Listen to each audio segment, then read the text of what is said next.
What's up everyone, and welcome back to the channel. Today we're diving deep into a massive global defense procurement that just wrapped up in July 2026. This is huge news that's sending shockwaves through the defense sector because we are looking at the next generation of airborne warning and control system, or AWACS for NATO alliance. Make no mistake, this is the most significant technological shift in the skies we've seen in over 40 years. Previously, when you thought of a flying command center keeping a watchful eye on threats for NATO, you probably pictured a massive aircraft with that iconic rotating radar dome on top, like the E-3 Sentry. But let's be real, the Sentry has been in service for a very long time, and its legacy tech just isn't keeping up with modern threat landscapes. So NATO laid out a plan to retire it and bring in a brand new platform. Initially, the frontrunner was the American-made Boeing E-7 Wedgetail. Looking at how things were shaping up, it seemed like an absolute lock for Boeing to win this contract. But then, the situation took a massive and unexpected turn. The catalyst for this pivot happened when the United States, which originally indicated it would co-invest in the E-7 procurement, abruptly pulled out of the program. With the main players stepping back, other NATO member states started getting seriously worried. Why? Because a drop in total order volume inevitably drives up the per-unit cost. On top of that, there were growing concerns about potential delays in the production line and delivery schedules. The E-7 went from being viewed as a highly cost-effective, sure-bet option to a scenario filled with uncertainty. Facing the prospect of ballooning budgets and timelines that just wouldn't meet operational needs, a coalition of 11 NATO nations, led by the Netherlands, Germany, Sweden, Canada, and others, finally reached a consensus on July 7, 2026. They decided they needed to look for an alternative that actually checked all the boxes, and the ultimate decision landed on an underdog platform that came out swinging, the Saab GlobalEye from Sweden. The preliminary agreement involves purchasing a fleet of Bombardier business jets, modifying them and outfitting them with Saab's advanced radar systems for a total of 10 aircraft. This was a stunning upset that genuinely caught the global defense community off guard. Now, you might be wondering, why the Saab GlobalEye? What exactly makes this system so special that it managed to beat out a heavy hitter like Boeing? Let me break it down for you. The primary factor that earned the GlobalEye such overwhelming trust from NATO boils down to its next-generation radar technology. The GlobalEye is equipped with the Erieye ER, or Extended Range Radar System. This is an AESA radar that utilizes gallium nitride, or GaN technology. This specific semiconductor material drastically elevates the performance of the radar transmitters. It manages heat exceptionally well, which means it can broadcast a much stronger signal, cover significantly greater distances, and deliver far superior accuracy compared to older legacy tech. Plus, it brings incredible anti-jamming capabilities to the table, allowing the aircraft to survive and operate efficiently in highly contested, intensive electronic warfare environments.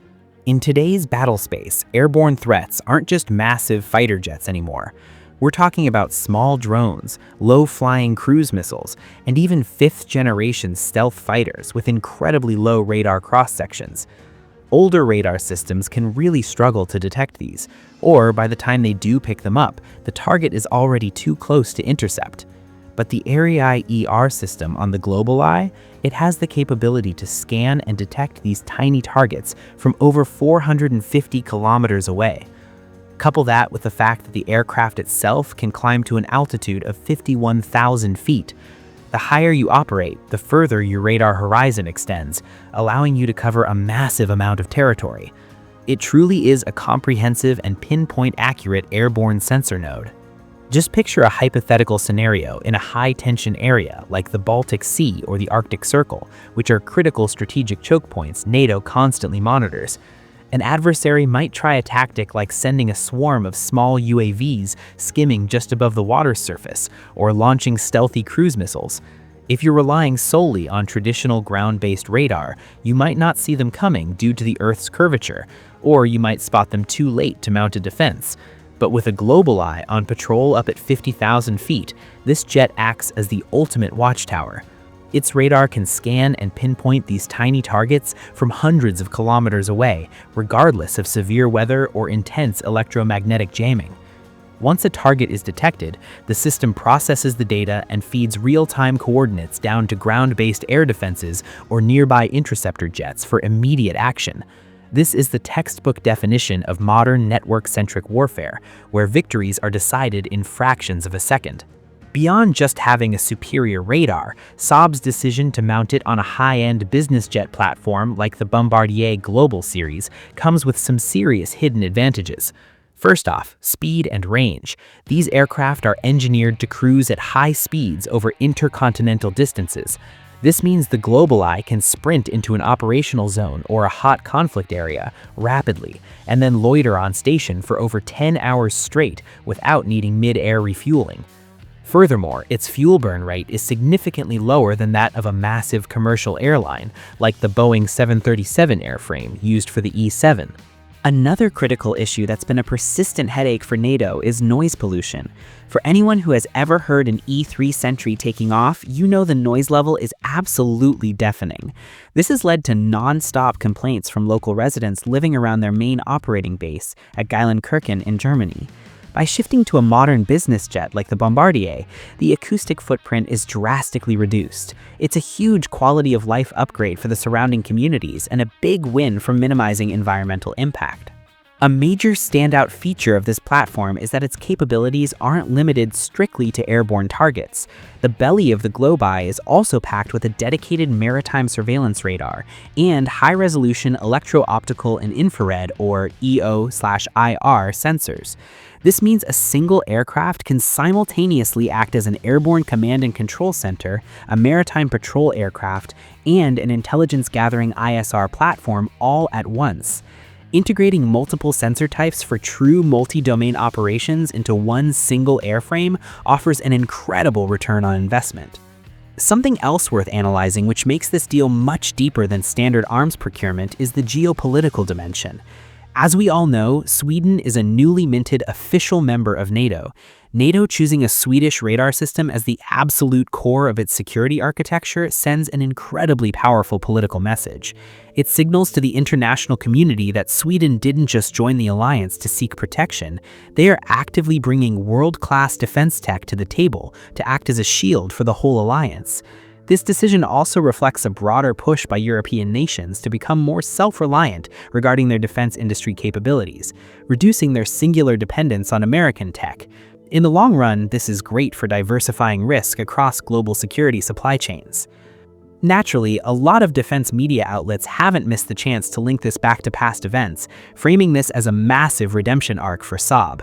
For the past decade, Saab faced a series of tough losses as their Gripen fighter jets consistently lost out to the F-35 in various fighter procurement deals. So, when the AWACS replacement program came around, Saab went all in, poured everything into developing the GlobalEye's capabilities, and finally managed to snatch this massive NATO contract. It is a brilliant way to restore their image and build tremendous confidence in Sweden's defense industry. Now, let's take a look at a point-by-point spec comparison between the Saab GlobalEye and the Boeing E-7 Wedgetail. This should give you a much clearer picture of exactly why NATO ultimately chose the Saab platform as their final answer. Looking at this chart, it becomes glaringly obvious that the core design philosophies behind these two aircraft are fundamentally different.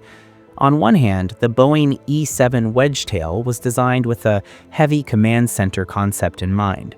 By utilizing a commercial airliner airframe, it's built to accommodate a large crew of mission operators. It heavily prioritizes the ability to be a self-contained airborne battle management hub, capable of independently assessing and directing highly complex airstrikes.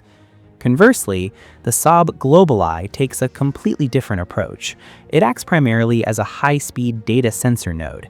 It uses a compact business jet footprint but packs the most advanced sensor suite available, relying heavily on automated computer systems to process the raw data. Then it pushes that high-fidelity intelligence down to ground command centers or out to other fighter jets in the network.